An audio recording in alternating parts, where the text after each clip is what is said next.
Semoga kita semua tetap semangat untuk belajar. Pada kesempatan kali ini kita akan mengupas sedikit tentang teori belajar humanistik. Teori belajar humanistik adalah teori yang menyatakan bahwa manusia berhak mengenali dirinya sendiri sebagai langkah untuk belajar, sehingga diharapkan mampu mencapai aktualisasi diri. Itulah mengapa teori ini beranggapan bahwa proses belajar dinilai lebih penting daripada hasil belajar itu sendiri. Pengertian tersebut juga berlaku jika teori ini diterapkan di kegiatan pembelajaran. Artinya, pengertian teori belajar humanistik bisa disamakan dengan pengertian teori pembelajaran. Tokoh-tokoh teori humanistik di sini saya sajikan ada 5, masih banyak yang lainnya, tapi ini yang sangat berperan. Ada Arthur Combs yang pertama. Combs merupakan seorang pendidik sekaligus psikolog asal Amerika Serikat. Beliau merupakan salah satu tokoh yang ikut berperan pada sejarah teori belajar humanistik. Kemudian ada Maslow, namanya Abraham Maslow. Dia merupakan seorang teoritikus yang banyak memberi inspirasi dalam teori kepribadian. Ia juga seorang psikolog yang berasal dari Amerika dan menjadi pelopor aliran psikologi humanistik. Ia terkenal dengan teorinya tentang hierarki kebutuhan manusia. Kemudian ada Carl Rogers, menjadi pionir bersama Maslow dalam gerakan psikologi humanistik yang mencapai puncaknya pada tahun 1960-an. Rogers juga seorang psikolog yang terkenal dengan pendekatan terapi klinis yang berpusat pada klien. Ia kemudian menyusun teorinya dengan pengalamannya sebagai terapis selama bertahun-tahun dan berpendapat bahwa manusia pada dasarnya merupakan makhluk yang baik dan sehat. Dengan kata lain, Rogers memandang bahwa kesehatan mental sebagai proses perkembangan hidup yang alamiah, sementara kejahatan dan persoalan kemanusiaan lain dipandang sebagai penyimpangan dari kecenderungan alamiah tersebut. Kemudian ada Benjamin Bloom. Ia lahir pada tanggal 21 Februari 1913. Juga merupakan seorang psikolog pendidikan dari Amerika Serikat dengan kontribusi utamanya dalam penyusunan taksonomi tujuan pendidikan dan membuat teori belajar tuntas. Kemudian ada David Orcroft, juga merupakan seorang psikolog pendidikan asal Amerika Serikat, sekaligus Direktur Biro Penelitian Pendidikan di Michigan State University. Konsep dasar yang dijadikan acuan dalam teori belajar humanistik adalah manusia memegang peranan penting pada kesuksesan dirinya sendiri. Untuk mencapai kesuksesannya, seorang individu harus memiliki motivasi yang kuat sehingga tidak pernah menyerah untuk terus belajar dengan tetap memperhatikan pada beberapa aspek penting, yaitu aspek kognitif dan afektif. Adapun motivasi yang dimaksud di sini itu dapat berasal dari dalam diri individu itu sendiri atau yang biasa kita kenal dengan motivasi intrinsik, atau yang berasal dari luar individu itu sendiri atau motivasi ekstrinsik. Selain motivasi, individu juga harus memahami bagaimana cara belajar pada teori humanistik. Perpaduan antara keduanya diyakini dapat menghasilkan kesuksesan. Dari konsep belajar pada teori humanistik ini, teori belajar humanistik memiliki prinsip yang tidak jauh-jauh dari manusia itu sendiri. Yang pertama misalnya, manusia memiliki nalar. Dan bagaimanapun juga setiap manusia memang memiliki nalar untuk belajar secara alamiah. Nah, belajar secara alamiah tersebut akan menjadi sangat bermanfaat jika memiliki relevansi dengan maksud tertentu. Artinya belajar harus memiliki tujuan yang jelas. Nah, pada prosesnya nanti, belajar itu akan dapat merubah persepsi individu akan dirinya sendiri. Sehingga makna belajar akan terasa jika dilakukan oleh diri sendiri. Setiap pembelajar harus mampu menumbuhkan kepercayaan dirinya. Dan yang prinsip berikut terakhir adalah belajar sosial tentang proses belajar itu sendiri. Secara umum, tujuan dari teori belajar humanistik adalah memanusiakan manusia. Pada prinsipnya, tujuan teori belajar ini, seorang individu diharapkan dapat lebih mudah dalam memahami diri dan lingkungannya untuk mencapai aktualisasi diri. Jika merujuk pada tujuan tersebut, maka seorang pendidik harus mampu mengarahkan atau menjadi fasilitator tanpa ikut campur secara berlebihan pada proses pengendalian diri peserta didik, sehingga diharapkan dapat mencapai tujuan pembelajaran.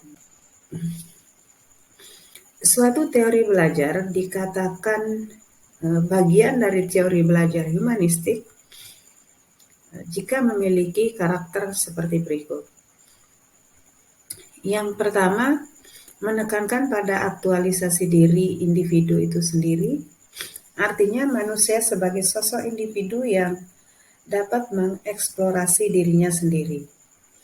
Kemudian yang kedua, proses merupakan hal terpenting yang menjadi fokus belajar dalam teori humanistik. Yang ketiga, melibatkan peran aspek kognitif dan afektif secara maksimal, mengedepankan pengetahuan atau pemahaman, kemudian mengedepankan bentuk perilaku diri sendiri, dan terakhir tidak ada yang berhak mengatur proses belajar setiap individu. Kemudian kita sampai pada ragam teori belajar humanistik. Pembahasan kita tentang ragam teori belajar humanistik ini akan disesuaikan dengan keberadaan beberapa tokoh yang sudah saya sebutkan di depan, beserta beberapa pendapatnya. Pertama, coba kita lihat humanistik dari Arthur Combs. Ia berpendapat bahwa belajar merupakan kegiatan yang dapat dilakukan di mana saja dan menghasilkan sesuatu bagi diri individu itu sendiri. Pada kegiatan belajar yang dilakukan, seseorang, bahkan guru, tidak boleh memaksakan sesuatu hal yang tidak disukai oleh individu yang bersangkutan. Teori ini berpandangan bahwa belajar akan terasa berarti bagi pembelajar itu sendiri. Oleh sebab itu, pendidik tidak memiliki wewenang untuk mengatur materi yang relevan dengan kehidupan individu pembelajar. Kepekaan pendidik menjadi kunci terlaksananya teori belajar ini di sekolah. Berikut masih menurut Combs, pendidik juga harus memberikan pemahaman bahwa nilai bukan hal utama yang ingin dicapai pada pembelajaran, melainkan proses untuk mendapatkan pengetahuan. Teori belajar humanistik versi Abraham Maslow. Menurut Maslow, belajar merupakan serangkaian proses yang harus dilalui untuk mengaktualisasi dirinya sendiri. Pada kegiatan belajar, diharapkan seorang individu dapat memahami dirinya dengan baik. Dalam konteks ini, Maslow berpandangan bahwa setiap individu akan berupaya memenuhi kebutuhan hierarkis hidupnya. Oleh karena itu, sangat dipentingkan adanya dorongan untuk maju ke arah yang lebih baik.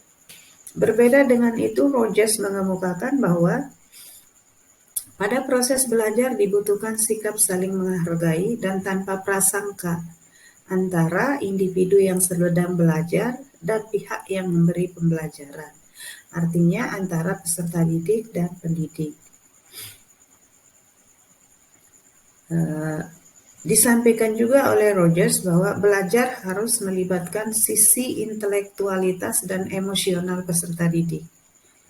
Oleh karena itu, motivasi belajar wajib dimiliki oleh individu yang sedang belajar. Salah satunya motivasi belajar ini dapat diberikan oleh pendidik kepada peserta didik. Kemudian berikut adalah humanistik versi Bloom dan Carpwolf.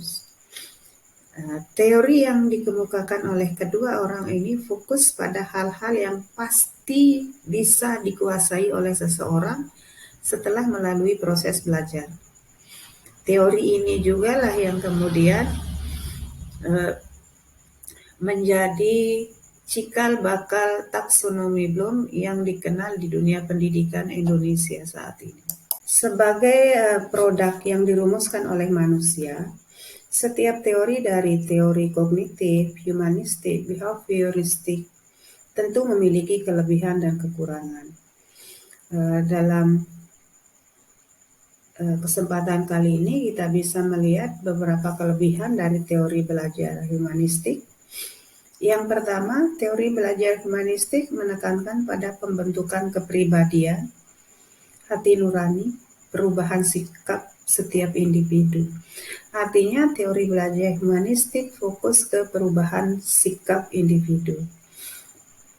Kemudian bisa menumbuhkan minat seseorang untuk terus belajar, menjadikan seseorang sebagai individu yang memiliki pengalaman yang berarti dalam belajar.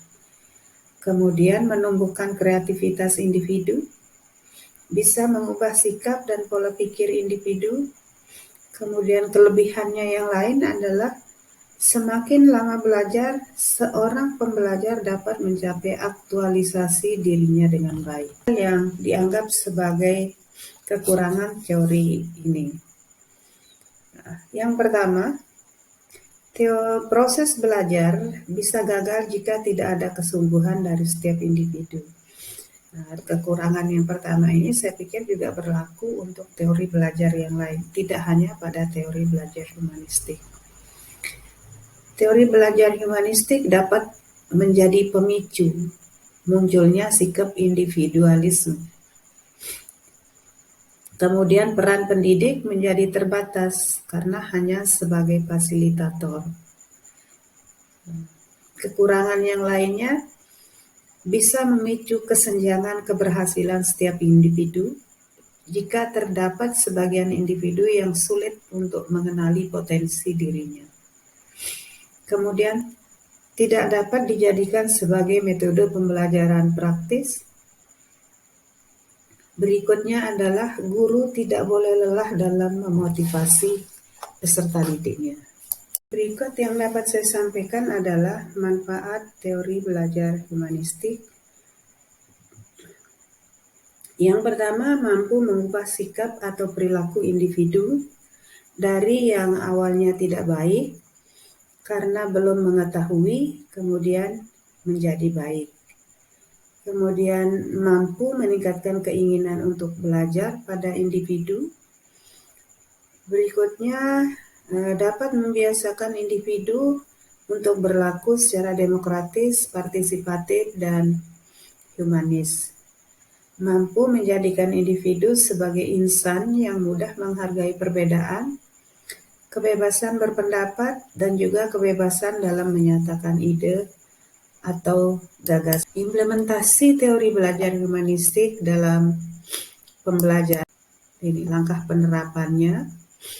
Ada 10. Teori belajar ini bisa diterapkan oleh setiap individu di luar pendidikan formal atau diterapkan di dalam pembelajaran pendidikan.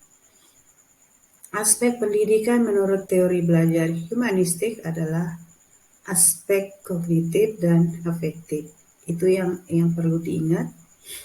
Karena jika hanya fokus pada aspek kognitif saja, proses belajar tidak akan membawa perubahan perilaku pada peserta didik. Nah, secara rinci, aplikasinya dalam pembelajaran kita bagi menjadi 2. Yang pertama, langkah penerapan teori belajar humanistik. Nah, sebagai calon ibu dan bapak guru atau bapak dan ibu guru,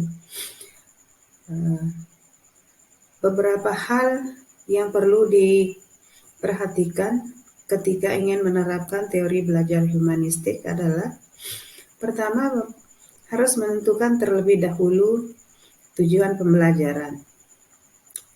Saya pikir langkah-langkah ini juga berlaku untuk penerapan pada teori belajar yang lain.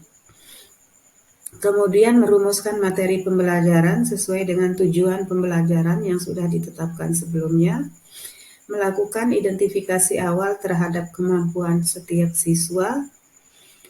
Berikutnya, melakukan analisis topik untuk mengidentifikasi kemungkinan keikutsertaan peserta didik pada pembelajaran tersebut.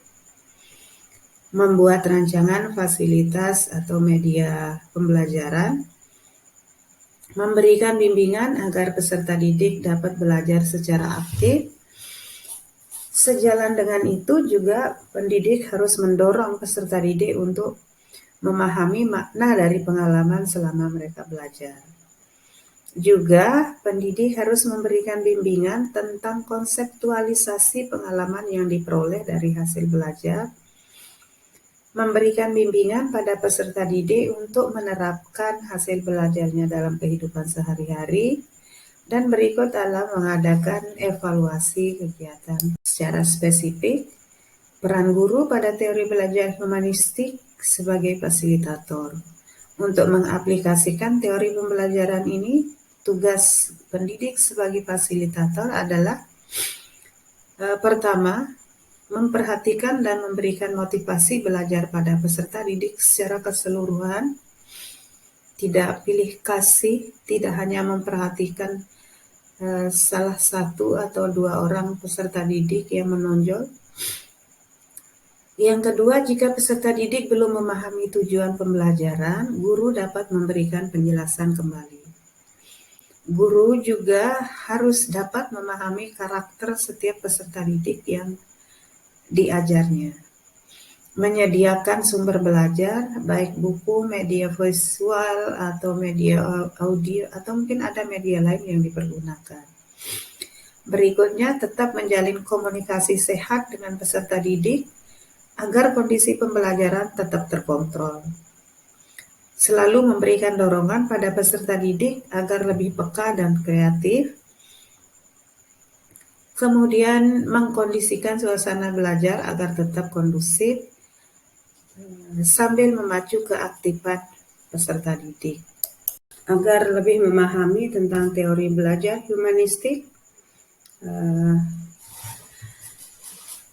kalian dapat melakukan pengamatan pada sekolah dengan mewawancarai peserta didik atau murid, bisa juga pendidik atau guru untuk mencari tahu tentang penerapan teori belajar humanistik di sekolah tersebut.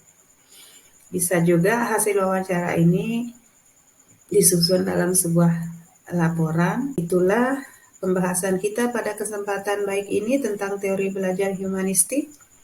Semoga dapat menambah wawasan kita semua, dapat menjadi bekal dalam menebarkan ilmu dan kebaikan kepada sesama. Masih ingat ada sebuah hadis yang diriwayatkan oleh Tirmizi yang menyatakan bahwa barang siapa yang menempuh jalan untuk mencari suatu ilmu, niscaya Allah memudahkannya ke jalan menuju surga. Terus ikuti pembahasan lainnya tentang pendidikan pada channel ini.